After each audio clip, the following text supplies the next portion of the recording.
بسم اللہ الرحمن الرحیم۔ السلام علیکم۔ روشنی لائٹ چینل کے ایک اور ویڈیو کے ساتھ میرے تمام ناظرین کو خوش آمدید۔ ناظرین اکرام،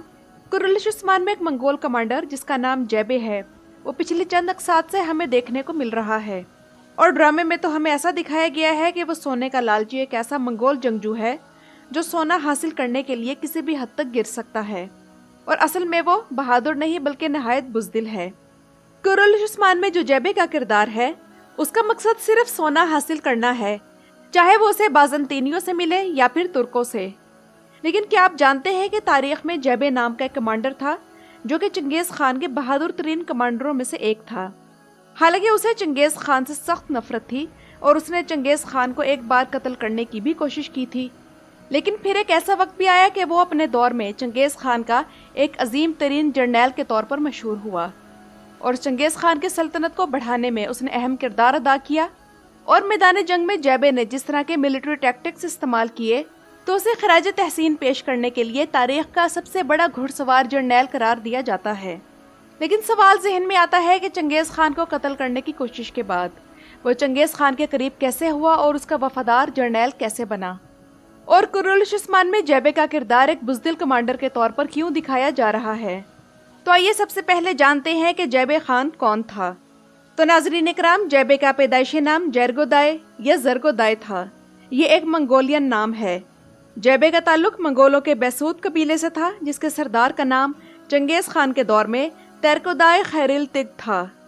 ابتدا میں جیبے، جس کا نام تب تک جیرگودائے ہی تھا، وہ چنگیز خان کا شدید دشمن تھا،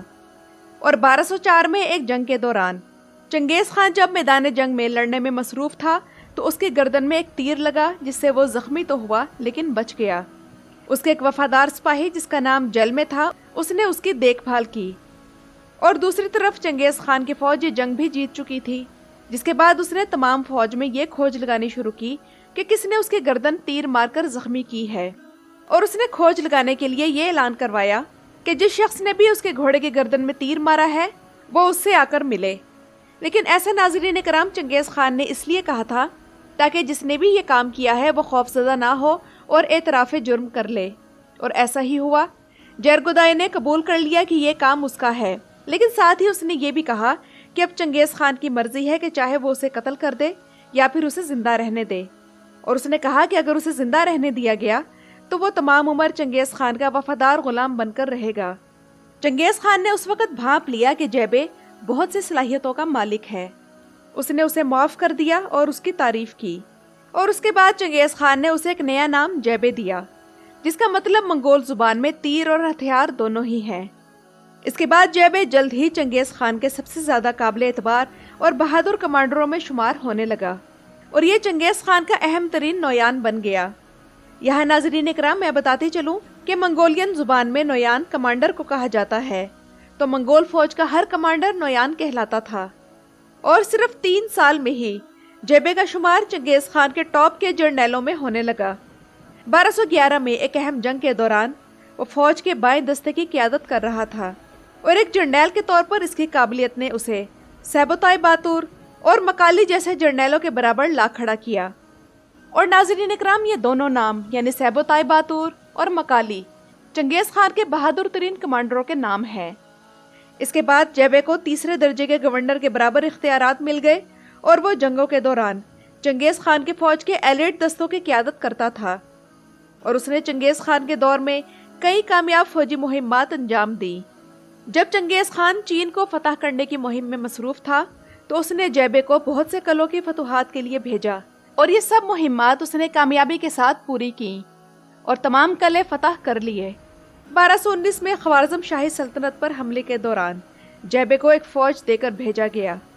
اور ناظرین کرام جیبے ہی تھا جس نے جلال الدین خوارزم شاہ کے لیے سخت مشکلات پیدا کی۔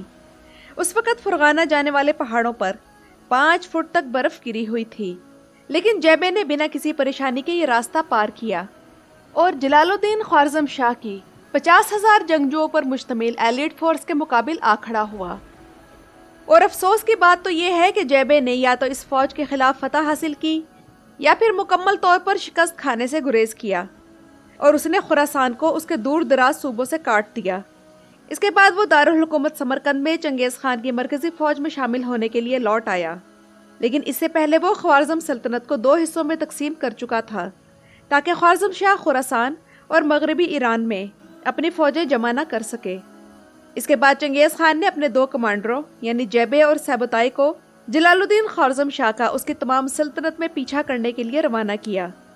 اگرچہ یہ دونوں جلال الدین کو پکڑنے میں ناکام رہے، لیکن ان کے تعاقب نے جلال الدین خوارزم شاہ کو کسی بھی نئی فوج کی بھرتی کرنے سے روک دیا، اور خوارزم شاہ کو ایران اس وقت فرار ہونا پڑا جب سیبوتائی اور جیبے اسے پکڑنے کے بالکل قریب تھے۔ اس کا نتیجہ یہ نکلا کہ خوارزمی فوجیں بکھر گئی اور رفتہ رفتہ تباہ ہو گئی۔ اور ناظرین اکرام، تاریخ میں جیبے کے بہت سے کارنامے ہیں جن کا احاطہ اس مختصر سی ویڈیو میں نہیں ہو سکتا، اور چنگیز خان کے اس نامور کمانڈر کی موت پراسرار حالات میں 1224 میں ہوئی،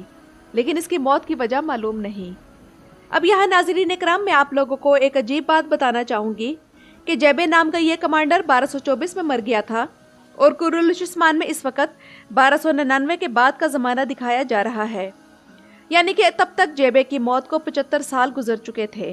تو سوال یہ ہے کہ اس وقت کرالشسمان میں جیبے نام کا ایک بزدل اور سونے کا لالچی کمانڈر کیوں دکھایا جا رہا ہے؟ تو ناظرین اکرام، شاید محمد بوزدیگ یہ دکھانا چاہتے ہیں کہ تاریخ میں کسی کا مقام نام سے نہیں بلکہ کام سے بنتا ہے، اور شہرت بھی اسی طرح ملتی ہے۔ اصل جیبے جس نے اپنے جنگی کارناموں اور دلیری سے دنیا بھر میں شہرت کمائی، تو اس کا ہم نام ایک شخص، حالانکہ وہ بھی ایک منگول کمانڈر ہی ہے، لیکن چونکہ بزدل اور لالچی ہے تو اس سے ایسی بہادری کی کوئی امید نہیں۔ یعنی آپ لوگ سمجھ سکتے ہیں کہ جیبے کا کردار